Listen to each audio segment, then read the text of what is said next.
Yo, what is up guys, welcome to episode 5 of the Crystal Palace Realistic Career Mode. Today's just going to be a look at the season and signings. I might still make signings in other episodes, like in the transfer window. Like January it won't be like this where it just be signings, it'll be gameplay as well. But like when we're starting the season, if we're struggling, I might want to make a new signing, then I'll bring someone in. But yeah, I've also added a couple players from Brentford, Watford and Southampton because obviously they've been relegated. But I'm quickly going to do the not awards, but awards in a way, if you get what I mean, like best players, stuff like that. I mean, the best player had to be Chiarte. Like, he's been great. Like, he won us the FA Cup semi-final with a last-minute goal against Everton. He also scored last-minute against Arsenal. It was between him, Benteke, and Will Hughes. I can't lie to you, because obviously Hughes won us the FA Cup in general. But yeah, Chiarte's just been, I don't know, he's just been good this season. Like, he's got 3 goals, 2 assists, 3 clean sheets in 35 appearances. So he's played every game apart from 3. Plus obviously Carabao Cup and all that. But yeah, best player goes to Cheku Chiarte. Best signing, I think it has to be out of like the players that like obviously, because I didn't really get to play with most of them. He's like Elise's injured, Edouard's injured, who else to be, Gallagher's on loan, so it don't really count. But yeah, I'm picking Mark Guay. I think he's going to be our captain next season. He's improved a lot in this game anyway. He shows great potential, which means he could go up to 84, 85. He's going to be such a solid player. It's between him and Conor Gallagher, but then I realised Gallagher's just on loan in it. But yeah, also Anderson, of course he could have been up there, but he's just like, I don't know, Guay, he scores the goals, Anderson like keeps it solid at the back most of the time. Saying that, he hasn't scored 1 goal, Anderson scored 1, but I'm talking about like real life in general. 9 clean sheets, 42 appearances. He's played every single game this season, bar probably 1 or 2. But yeah, Mark Guay, he wins best signing. For future star, it was between 2, because obviously one's out on loan at the minute. So Luke Plenge, who's out at Derby County, he's obviously, I think he's going to be a good striker. We might loan him out again next season, or we might actually include him in the first team. But I think Luke Plenge is definitely a top player, and he could be definitely a future star for us. But also Raksaki, who we've given a little bit of game time when we've gone past him. I think he can grow into probably in the next Saar, the next Elise, hopefully anyway, that's the plan. But yeah, he's been very good when he's come off the bench. Obviously he's filled in at times. He's only grown by 2. I think a loan move next season will be good. We are also going to renew his contract just to, oh, he doesn't want to renew his contract, okay. How long is his contract? Oh, 4 years, okay, fair enough, yeah. So yeah, so we're keeping him, of course. We'll loan him out next season. He's the future star of this season. I'm going to say most underrated this season's Vicente Guaita. Like, I don't know with him, but he's just like, he makes so many good saves in the right times. Like, he's kept 10 clean sheets this season. He's played every single game apart from 3. Like, the guy's a beast, and like, he's the reason we didn't lose about 5-0 to Manchester City. Like, he was quality, like quality. But yeah, he's our most underrated, and I think that's it, apart from breakout season, which we didn't really have a breakout season because it's the back end of the season. But I'd say probably Will Hughes or Conor Gallagher, of course. But yeah, Vicente Guaita wins most underrated, and that's it for the awards little area. Right, we're going to sim to next season now, because obviously we're not going to make signings this season. We're going to make the budget like as realistic as possible. We're going to bring it down to maybe 40, maybe 50 million. It depends. Obviously, we've won the FA Cup. We're in Europe, so maybe Steve Parish would back, like, he spent 60 or 70 million this summer. Mate, I think it was 80 even. I don't even remember, but he spent a lot of money this summer just to back Vieira, and now we're in Champions Europa League, then potentially he might give us the money to get Conor Gallagher in on perm or whatever. But yeah, let's skip to next season and see what signings we're going to make. Alright, so we've been invited to a pre-season tournament. This happens anyway every season. We're going to go for the most money, European International Cup. We're not going to play any of the games, probably going to skip them like through calendar and then wait. I'm not going to sign anyone till after pre-season just to see, I don't know how the team is like shaping or whatever. But I'm going to quickly put development plans on all the players. They all, like, all the keepers get 1, all the left backs get like the same. I don't know, I just do the same. Guaita's retiring at the end of the season. Let's look who else. MacArthur retiring. MacArthur's retiring. I don't know about Zaha. Leave it in the comments. Should I renew it or let him go in January? We'll see how he performs. Who else? Tompkins could be retiring. Perfect. Klein retiring? No, he's not. not, so we might be selling him at the end of the season, or maybe start. Schlupp isn't retiring. Good. Ward's retiring? Yes, so everyone that I want to retire. So Guaita, because I don't want to sell these kind of club legends, if you get what I mean. So Guaita's retiring, Ward's retiring, James Tompkins retiring, and so is James MacArthur. So perfect, we can keep all those people for this season anyway. So then we quickly go through and put development plans on everyone, and transfer lists who I don't want to be here, and loan lists, and I'll show you all that at the end. There might be a lot, there might not be, I don't know. Right, we have a few on the transfer list and a lot of youngsters on the loan list. So we have Martin Kelly. He was transfer listed because he submitted a transfer list. He's going to Bournemouth anyway. Nathaniel Klein, I know I've decided to transfer list him. As much as he's been the better player than Ward, it's just he's not retiring into the season, Ward is, and I want to bring in a new right back anyway. Jordan Ayew, I've decided to transfer list him. He's been good at times, but I want to bring in a new winger, new younger winger that can replace Zaha, and if Elise goes, because I want to make it realistic. If we get knocked out of Europe and Bayern Munich come in for Elise next season and we're not in Europe, then I want to like make it realistic and sell him, hence why it's a realistic career mode.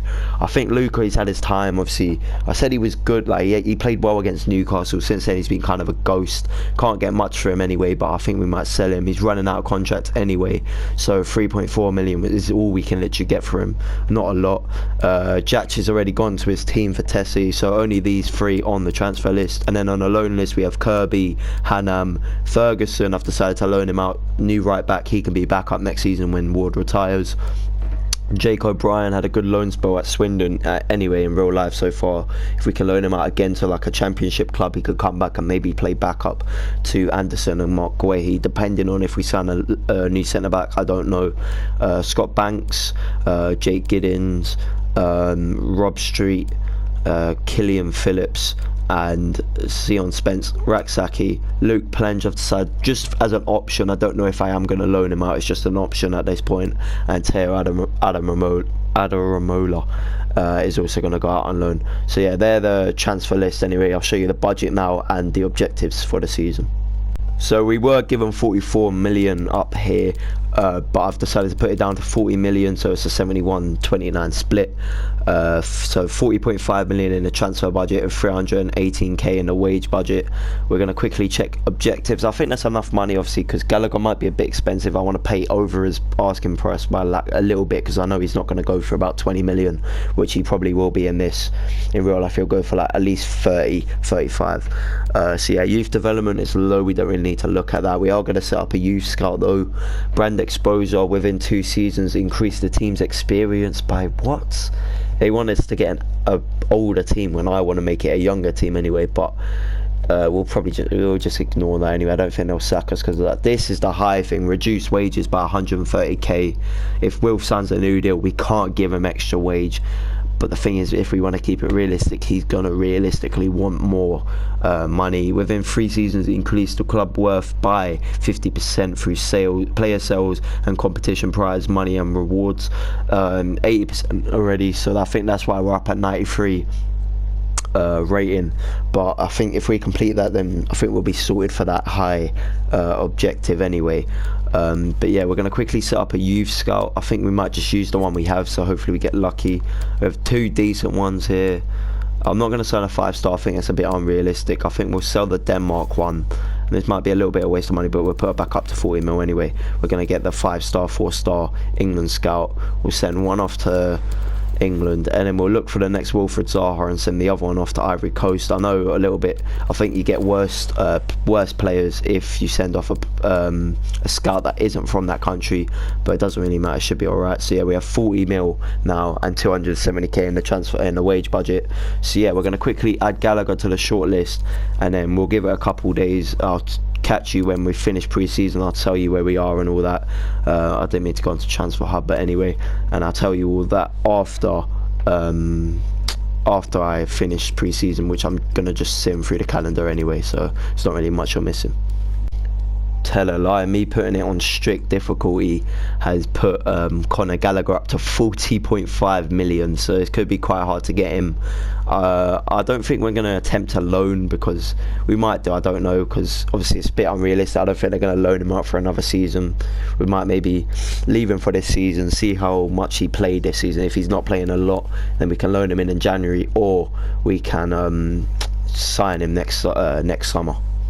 See, as much as I want to keep it realistic, I think in real life he would go to Spain. Luka Milivojevic on the, don't even know what date it is, but RCD Espanyol de Barcelona has asked to sign Luka Milivojevic for 3.4 mil. We can't really get much. We've got an extra 50k. I think that's as much as we're going to get extra from him. I don't think he'll go to another place in England. It's either he goes back to Germany, I think where he came from, I can't remember, but back to Germany, or he goes to Spain, I think, in real life.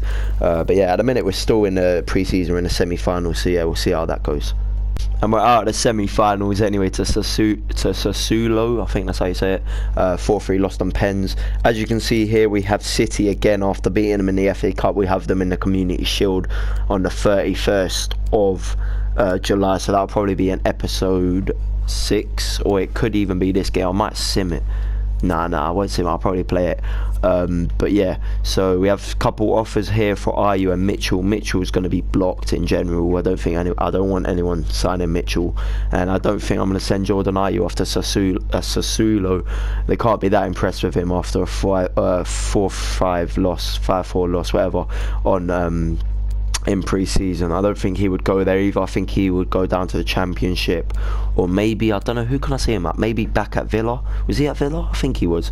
But yeah, that's going to be it. We might make a couple signings now, so I'll tell you if we do. On the 15th, we have sold Luka Milivojevic to the Espanyol, to Barcelona club, for 3.4 million. 2.4 million has been allocated into my transfer budget. Also, Ajax has come in for a year loan for Ferguson. I think this is good, because if they lose their right back, I can't remember his name, but if they lose his right back, they would need a replacement. I think that's quite realistic. They're also good at developing young talent. Maybe I should have done loan to buy, because I think they would try to do that, because he's a young talent, of course. But yeah, hopefully he'll develop out there, and we'll see if we can get him up a couple ratings.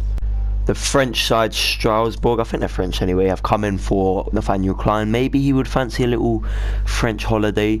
I don't know. I think we're going to reject for now, but if it gets desperate hours, then we might just accept a unrealistic offer for Klein, as we kind of want to bring in a new right back, if you get what I mean. We have signed Aaron Ramsey from Juventus for 8 million. He will be wearing the number 25 shirt. He is the replacement for Gallagher this season. We've signed him on a 3-year deal. He might not stay for all 3 years, but you never know. He could be a really good player. I think we need that European experience, and that's what I think would attract him, because he was attractive when we didn't have European football in January. He could have come, but we didn't want to pay the wage. In this, we are going to pay the wage. We only pay around 68k a week or something like that, maybe 50k, I can't remember. But yeah, we signed him for 8 million. Aaron Ramsey, number 25, has signed for Crystal Palace. Ferguson has completed his loan move to Ajax, and PSV has come in for Klein. I think this is quite realistic. Go out to Netherlands for a while, just to like the end of his career, I guess. PSV are also challenging for the title, so I think it's very realistic. Brennan Johnson has signed for Palace. Nottingham Forest have confirmed that they have agreed the deal to allow Brennan Johnson to join Crystal Palace in exchange for Jordan Ayew and a transfer fee of 8 million. Now, I get what you mean, it could be quite unrealistic, but his transfer value was 8 million, and Ayew I wanted to sell, so I thought just give him 8 million plus Ayew, because in real life he'll go for like 20, maybe 15, because obviously they failed promotion, so it'll be quite high, and Palace are quite good at taking young talents from the Championship anyway. So we have signed so far, it's the 25th of July. We've got to make another signing before Man City, and then we make a couple more in episode 7 when we're actually playing games. But Brennan Johnson has signed for Crystal Palace. I think that's quite realistic in my opinion, but I don't know, who knows, leave it down in the comment section. But yeah, we've signed Aaron Ramsey and Brennan Johnson so far. Nathaniel Klein has signed for PSV. I thought it was quite realistic because PSV are challenging for a title in Netherlands anyway, in the Eredivisie, and also I think Klein's he's a good right back. He's coming down to the end of his career. I think he would go out, want to try win a couple more trophies. He's obviously won the FA Cup now. He's won the Super Cup with Liverpool, and I think he's also won the FA Cup before with Liverpool. I don't know, but yeah, we're going to make probably one more signing for this episode, and then next episode we kick off the season with City and whoever we got at the start of the season. I haven't actually checked yet. So I didn't get the signing in time. What I like to do, so it makes it more realistic, I'll make the signing, then I delegate the wage. So obviously we don't sign him on the day we inquire about him, because that doesn't normally happen. But we have signed. Well, we are close to signing a right back that will come in. But next episode he will sign, and next episode we'll play City, and we'll play the first game of the season, and then sim 2 games. But yeah, that's been it for this episode. This has been longer than I kind of expected. I thought this would be quite